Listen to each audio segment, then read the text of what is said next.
아무리 똑똑하고 위대한 사람도 재미없는 이야기는 아무도 듣기 싫어요. 아, 그니까요. 그래서 짧고 간결하게 제발 포인트만 얘기해. 10분밖에 안 줬잖아. 그래서 좋아요, 구독, 알림 설정. 오늘은 실전 프레젠테이션 이야기라는 책을 쓰신 우리 차장님을 모시고 같이 프레젠테이션에 대한 이야기를 나눠볼 겁니다. 많이 관심을 가지실 만한 주제일 것 같아요. 그래서 자기소개 부탁드립니다. 안녕하세요. 저는 스토리젠터라는 이름으로 활동하고 있는 최자영이라고 합니다. 지금 전문 프리젠터로 9년차 일을 하고 있어요. 그래서 기업이 하고 싶은 이야기를 발견하고 이걸 구조화해서 발표 자료로 만들고 이걸 직접 이제 입찰 현장에서 발표까지 하는 역할을 맡고 있고요. 기업의 브랜딩을 만든다거나 브랜드 스토리를 개발하는 필로스토리라는 회사를 차려서 그것도 운영을 하고 있습니다. 별명이 최수주라고 들었어요. 수주를 워낙 잘해가지고. 잘하고 네. 다녔다가 네. 또 혼나가지고 아, 그래요? 수주를 얼마나 많이 하셨길래? 수주를 네. 컸던 프로젝트 중에 하나가 네. 이제 인천공항 프로젝트였는데 인천공항? 네네. 연간 매출액이 한 300만 원? 아니 300만 원, 연간 매출 300만 원이면 굉장히 영세한 수준 아닌가요? 아, 죄송해요. 300억이요. 300억, 그쵸. 300억이겠죠. 300억에 7년 계약이니까 2,100억. 가볍게 공유해줄 수 있는 실적이 네네. 7년 동안 2,100억 정도 매출이 나는. 그래서 본인을 수식하는 수식어를 하나 만드신 게 스토리젠터라고 만드신 거잖아요. 네네. 그게 정확하게 뜻이 어떻게 되는 거죠? 스토리젠터가 그러니까 결국에 발표자가 무대 위에 어떤 전달자로 올라가는 게 아니라 내가 하는 모든 이야기가 정말 내 이야기가 돼야 된다. 진짜 내가 얼마나 좋은 아이디어를 가지고 왔는데 이거 왜 안 사세요? 이런 마음이 느껴져야지 그게 좋은 PT라고 생각을 해서 저는 너의 이야기가 돼야 된다라고 해서 스토리, 프리젠터를 이제 합성어로 만들어서 스토리젠터라는 이름이 만들어졌습니다. 아, 그러면 내가 이 무대 위에서 뭘 보여줄지를 비즈니스적으로 이제 연결시키는 거죠. 그래서 저는 되게 좋은 스피치도 똑같다고 생각하는데 네. 개인의 어떤 매력이 느껴지는 스피치가 전 제일 좋다고 생각하거든요. 개인의 매력이 네. 느껴지는 스피치. 네. 그래서 왜냐하면 사람마다 다 캐릭터가 다르잖아요. 그쵸. 그래서 내가 스티브 잡스가 되고 싶어도 내가 스티브 잡스가 될 수는 없거든요. 맞아요. 다른 사람이잖아요. 맞아요. 그러면 내가 가진 캐릭터가 있단 말이에요. 나만의 강점, 내가 가진 캐릭터를 극대화시켜서 그 장점을 무대 위에서 잘 보여주는 게 저는 제일 좋은 스피치라고 생각을 해요. 그래서 제가 처음에 이제 전문 프리젠터로 회사에 입사를 했을 때 고민을 되게 많이 했어요. 내 역할이 필요할까? 아, 나 되게 겉핥기식으로 하는 것 같은데 나보다 담당자분이 훨씬 내용을 잘하는데 내가 해야 될까? 막 이런 고민을 정말 많이 했었거든요. 그죠. 사업 내용은 뭐 실제로 사업 담당하는 사람이 잘 알 수 있으니까. 그래서 제가 그 안에서 찾은 해답은 나는 발표만 하는 사람이 아니라 결국에는 우리가 어떤 메시지로 사람들을 설득해야 될지 전략의 메시지를 짜는 사람이라는 생각을 했거든요. 아. 네. 실질적으로 PT 할 때는 되게 짧은 시간 안에 사람의 마음을 사로잡아야 되잖아요. PT를 그런데 가면 보통 주어지는 시간이 네. 얼마 정도 되는 보통 거죠? 평균 15분 정도? 이 짧은 15분이라는 시간 안에 임팩트 있게 한 문장으로 얘기할 수 있는 어떤 전략을 짜는 거죠. 그게 되게 중요한 것 같아요. 어떤 말을 하고 어떤 말을 하지 않아야 되는지. 이게 되게 어려워요. 제가 어떤 이야기를 하냐면 이 장표에서 무슨 얘기 하는지 모르면 그냥 삭제하라고 해요. 그러니까 습관적으로 들어가 있는 장표들이 있어요. 그냥 우리 뭐 이런 상 탔어요. 뭐 이런 거 있잖아요. 그쵸. 팀장님한테 이거 무슨 상인지 아세요? 이거 모르시면 그냥 삭제하죠. 그러면 그냥 삭제. 의미 없는 말을 하지 말자. 그렇죠. 모든 하나하나의 장표가 다 의미가 있어야 돼요. 프레젠테이션을 잘하기 위해선 여러 가지가 필요할 것 같은데 네네. 그래도 그 중에서 프레젠테이션을 위해서 중요한 거 뭐가 있을까요? 중요한 거. 이게 근데 사람마다 전략이 다를 수 있는데요. 저는 이제 국문학과를 나왔어요. 그래서 소설 분석하고 맨날 막 캐릭터 분석하고 이런 거를 했었는데 제가 이제 기획 일을 하는데 딱 떨어진 거예요. 근데 그 기획에 어떤 정석 같은 플로우가 있었는데 전 그게 좀 싫은 거예요. 나는 이렇게 딱딱하게 하고 싶지 않고 더 좀 이야기처럼 하고 싶은데 그래서 제가 좀 스토리를 프레젠테이션에 어떻게 녹일 수 있을까 이거를 되게 많이 고민을 했고 네. 기존에 있던 회사에 있던 정석 같은 보통 목차. 정해져 있죠. 네. 뭐 시장 분석, 그쵸, 자사 그쵸. 분석, 그쵸. 경쟁사 분석, 뭐 등등등, 벤치마킹. 등등등 해가지고 그렇죠. 보통 플로우가 있죠. 네네. 근데 그 플로우를 깨고 새로운 그룹핑을 통해서 똑같은 이야기여도 되게 다른 메시지를 줄 수 있게 기획을 했어요. 왜냐하면 입찰 현장에 딱 가면은 경쟁사랑 우리랑 줄 수 있는 서비스가 크게 다르지 않아요, 요즘에는. 그러니까 서비스적인 면으로, 기술적인 면으로는 다들 너무 이제 잘하는 거죠. 그쵸. 네, 이런 진검승부에서 우리가 어떻게 어필할 수 있을까를 생각해 보면 고민되겠네요. 네, 너무너무 이제 고민이 되는 거죠. 그러면 그 안에서 우리가 제일 중요하게 생각하는 가치가 뭘까? 우리는 똑같은 일을 해도 어떤 태도로 할까? 그러니까 뭐 이런 정성적인 것들을 거기서 어떻게 보여주느냐가 어떻게 보면 굉장히 키가 될 수 있는 거죠. 그래서 그룹핑을 완전 새롭게 해서 똑같은 기술이나 서비스라고 하더라도 되게 차별화돼 보이는 거죠. 쟤는 뭔가 다른 이야기를 하네? 똑같은 프레젠테이션도 이렇게 다른 컨셉의 스토리로 만들어내는 게 굉장히 중요한 거다. 그러니까 저는 이야기가 결국에는 메시지라고 생각하거든요. 주제. 이 책도 사실은 우리가 뭐 이야기라고 하잖아요. 이 책에서 전하고 싶은 주제가 뭐야? 주제 찾기 왜 수능할 때 많이 했잖아요. 수능 본지 너무 오래돼가지고 한 20여 년이 지났기 때문에. 근데 왜 비즈니스 현장에서 그거 안 찾냐는 거예요. 아. 네. 근데 만약에 중요한 프로젝트가 있을 때 한 번 정도 이렇게 한번 해보시면 또 그게 기반이 돼서 다른 것들을 새롭게 만들 수가 있거든요. 그래서 한번 도전해 보시면 좋을 것 같아요. 주제를 잘 정하는 것이 가장 중요한 네, 제일 중요해요. 포인트. 또 이제 우리가 중요한 게 프레젠테이션을 하는 것도 중요한데 네. 프레젠테이션의 기초와 바탕이 되는 게 결국엔 내가 만들어낼 발표 자료잖아요. 네, 맞아요.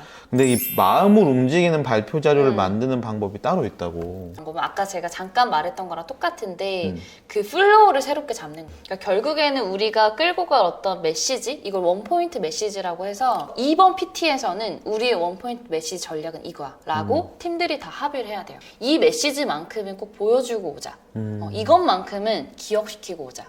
이거를 하나의 키로 잡는 거죠. 그러면 이 메시지가 앵커가 돼서 정말 모든 장표를 끌어가는 거예요. 그러니까 메시지 전략을 잡는 게 중요하고 이걸 잡고서 저는 크게 이제 이야기 구성이라고 하면은 3단 구성을 생각하거든요. 서론, 본론, 결론. 그럼요. 아, 네. 어릴 때 다 배웠어요. 우리. 다 배웠죠. 그 3단 구성이 아리스토텔레스가 수사학과 시학이라는 책을 썼어요. 근데 수사학은 정말 뭐 정치 수사 이런 거 저희 많이 얘기하잖아요. 그러니까 정치 현장에서 어떻게 전략을 짜고 이야기를 해서 누군가 설득할까 이거에 대한 이야기고 시학은 말 그대로 그러니까 문학이나 인문학 이런 것들이 어떻게 작동하는지 거기서 어떻게 카타르시스를 느끼는지 그러니까 이런 부분이거든요. 근데 그 시학 7장에서 이야기는 3단 구성으로 되어 있다라는 말을 했어요. 그러니까 3단 구성을 일단 크게 생각하고 이 3단 구성으로 내가 어떻게 나눌 것인지를 한번 생각해 보시면 좋을 것 같은데 저는 이게 되게 쉽다고 생각해요. 뭐냐면 제대로 된 오프닝과 제대로 된 클로징만 가지고 있으면 어쨌든 3단 구성이 돼요. 그래서 그 프레젠테이션 할 때 전체 큰 구성은 오프닝과 클로징, 그 안에 중간에 이제 포인트가 되는 이야기들 큰 덩이로 일단 생각을 해보시고 그리고 이 안에 있는 본론을 다시 3단 구성으로 나눠봐요. 숫자 3을 이용해서 세 가지 포인트로 얘기하는 거예요. 이게 세 가지 정도면 누구나 기억할 수 있다. 그쵸. 아무리 똑똑하고 위대한 사람도 재미없는 이야기는 아무도 듣기 싫어요. 아, 그니까요. 그래서 짧고 간결하게 제발 포인트만 얘기해. 15분밖에 안 줬잖아. 그래서 아, 그러니까 15분 네. 만에 네. 오프닝 얘기하고 본론 세 가지 얘기하고 결론까지 얘기하려면 쓸데없는 얘기를 할 시간이 없겠어요. 없어요. 그래서 모든 장표가 다 그 안에 들어가야 하는 이유가 있어야 돼요. 중요한 것 또 한 가지가 이제 청중이 듣고 싶은 이야기가 있어요. 근데 저는 이거를 다 해주는 건 아닌 것 같아요. 그쵸. 그러니까 뭐냐면 우리가 분명히 하고 싶은 이야기가 있어야 돼. 그래서 이거를 청중이 듣고 싶은 이야기와 연결 짓는 거. 그 간극을 채우는 거. 그게 전략인 것 같거든요. 맞아. 네. 그래서 우리가 사실 하고 싶은 이야기가 뭔지 명확하지 않으면 이 전략을 절대 짤 수 없어요. 결국에 그래서 우리가 우리가 왜 이거 이야기해야 되는데 이런 것들에 대한 고민이 저는 같이 똑같은 깊이로 들어가야 된다고 생각해요. 근데 이걸 어떻게 연결고리가 어디에 있을까? 아, 그걸 찾아야 된다. 그걸 찾아야죠. 그걸. 이게 쉽지가 않네요. 어렵죠. 어려워. 네, 고민을 많이 해야 돼요. 너무 어려워. 네. 프레젠테이션을 하려면 그냥 한번 딱 정신 바짝 차린다고 할 수 있는 게 아니고 평소에 네. 꾸준히 연습을 해야 되잖아요. 네, 네. 뭐 프레젠테이션이라는 게 매번 뭐 리허설을 할 수도 없고 평소에 좀 프레젠테이션을 잘하기 위해서 필요한 습관이나 방법 같은 게 좀 있나요? 일단 매번 리허설을 하고요. 근데 매번 리허설을 하겠죠. 그렇죠. 그래서 저한테 막 연습 어떻게 하시는지도 되게 많이 물어보시는데 연습할 때 저는 무조건 초시계를 켜고 해요. 아니면 녹화를 한다든지 녹음을 한다든지 내가 다시 돌아갈 수 없게. 실전처럼 할 때 중요한 이유는 시간 감각. 시간을 어떤 비중으로 쓰느냐가 결국엔 강약의 조절이에요. 많은 시간을 디테일하게 이야기하면 그게 강조가 되고요. 짧고 빠르게 흘려 지나가면 그건 약하게 이제 이야기가 들리는 거예요. 그쵸. 근데 모든 이야기를 다 강하게 하면 진짜 지루한 PT가 되는 거고요. 이 모든 이야기를 빠르게 이제 하면 하나도 이제 들어오는 게 없는 거죠. 그래서 그 강약 조절을 잘 하셔야 돼요. 그리고 이제 평소에는 저는 이제 문장 수집을 많이 하는데요. 문장 수집이 뭐예요? 이게 제가 이제 이 노트까지 만들었어요. 말을 잘하려면 어떻게 해야 되나요? 라는 질문 진짜 많이 하시는데 말을 잘한다는 게 뭘까? 단순히 저는 말 재주만 좋은 사람한테 말 잘한다고 안 하거든요. 껍데기만 화려해. 그래서 무슨 이야기 하려는 거야? 잘 모르겠는데 막 말이 많아. 그런 사람들 저 되게 싫어하거든요. 근데 그런 것들 결국에는 생각인 거예요. 그 생각. 사람의 말이 좋다라는 건 그 사람의 생각이 좋다라는 말인 것 같아요. 네, 그래서 그 사람이 조금 뭐 말을 더듬을지언정 그 사람의 생각이 좋으면 우리는 가만히 기다려서 그 사람의 이야기에 집중하죠. 그래서 저는 생각을 키우는 게 결국에는 말을 잘하는 방법이라고 생각을 하고 제가 언제 생각들이 깊이 있게 갔을까라는 생각을 해보면 언론고시 준비생일 때였던 거예요. 근데 그때는 글을 정말 많이 썼어요. 글쓰기 시험이 있는데 딱 앞에 한 문장만 보고 사람들이 이걸 다 읽을지 말지를 결정을 하신대요. 그래서 그 첫 문장을 수집하는 기자 준비생들 사이에서는 그 총알 노트가 있었어요. 그래서 내가 신문을 읽는데 내 마음을 후벼 파는 한 문장이 있다? 그 총알. 그래서 총알이구나. 네, 그거를 이제 모으는 거예요. 그래서 그런 문장들을 수집하는 거였는데 네. 저는 거기 아래다가 제 감정을 적기 시작한 거예요. 이 문장이 어떤 맥락에서 나한테 왔고 왜 좋았는지. 이게 결국에는 나의 어떤 맥락으로 다른 사람한테 설득할 수 있는 나의 이야기를 만드는 거거든요. 그래서 저는 문장 수집하실 때 이게 왜 좋았는지를 본인이 꼭 보셔야 돼요. 그래야 내 거가 되는 것 같아요. 그래서 저는 그 문장 수집을 그때부터 이제 했어요. 어느 분이 또 이제 페북에 글을 쓰신 걸 봤는데 네. 우리가 무언가에 반대할 수도 있고 동조할 수도 있는데 네. 거기서 중요한 건 그 동조냐 반대냐가 중요한 게 아니라 왜냐 하면에 있는 것 같다라는 얘기를 네. 해주신 걸 보고 네. 저도 되게 공감이 간 게 그냥 마냥 싫은 게 아니고 논리적인 것들을 계속 생각을 하게 되면 그것이 결국 사람의 머리를 움직이게 하는 거고 그게 생각을 만들어내는 거잖아요. 그게 에너지인 것 같아요, 결국에는. 그러니까. 그래서 저는 처음에 제가 입사했을 때 뭘 했냐면 이런 작은 노트를 하나 들고 서점에 갔어요. 근데 그때는 잡지들이 다 볼 수 있었거든요. 지금은 비닐에 쌓여있잖아요, 지금은. 서점에 가서 뭘 했냐면 그 광고들이 진짜 많잖아요. 잡지에 보면. 그쵸. 거기서 좋은 문장들 수집했어요. 왜냐하면 광고에 있는 문구는 임팩트 있고 메시지가 있어요. 그래서 되게 기억에 남는 문장인 거예요. 그래서 그런 것들을 수집해서 내가 비즈니스 현장에서 어떻게 쓸까? 이걸 고민했어요. 되게 적절하게 뭔가 제안서를 쓸 수 있을 것 같은 문장들이 되게 많거든요. 네, 그래서 그런 문장들을 많이 수집했었죠. 네. 저도 일주일에 한 번씩 이제 이메일 레터를 인간강역진이라는 이름으로 보내드리고 있는데 네. 그러려면 이제 평소에 생각을 하고 글감을 모아놔야 되니까 맞아요. 계속 여기저기 써놔요. 메모장 열어서도 하고 운전 중이면 이제 녹음 기능 켜가지고 이렇게도 하고 하거든요. 그래서 계속 흘러가는 생각들을 흘러가게 두지 않고 붙잡는 노력들을 하는 게 되게 또 필요한 것 같네요. 내가 방금 했던 생각 너무 좋아. 그래서 이따가도 생각날 거야. 생각 안 나. 절대 안 나. 미칠 것 같아 막. 절대 안 나. 근데 운 좋게 난다? 상황에- 똑같은 상황에 들어가면 겨우 생각이 나는데 그게 쉽지 않잖아요. 맞아요. 그래서 그 포착해야 돼요, 진짜. 그러니까요. 생각을 포착해야 돼요.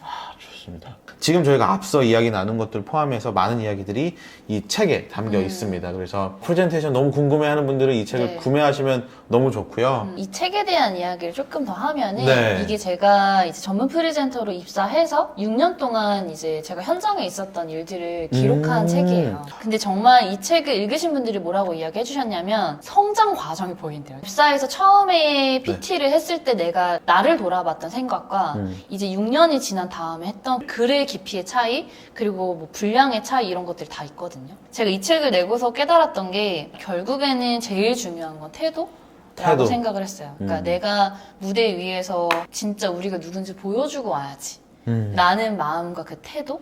이런 것들이 어떻게 현장에서 녹아나는지 그런 이야기인 것 같아요. 그래서 여기 안에 있는 다양한 꿀팁들 이런 것들도 한번 보시고 성공보다는 좀 성장에 대한 이야기 사실은 우리가 너무 높은 성공의 위치에 있는 사람만 보면 너무 힘들잖아요.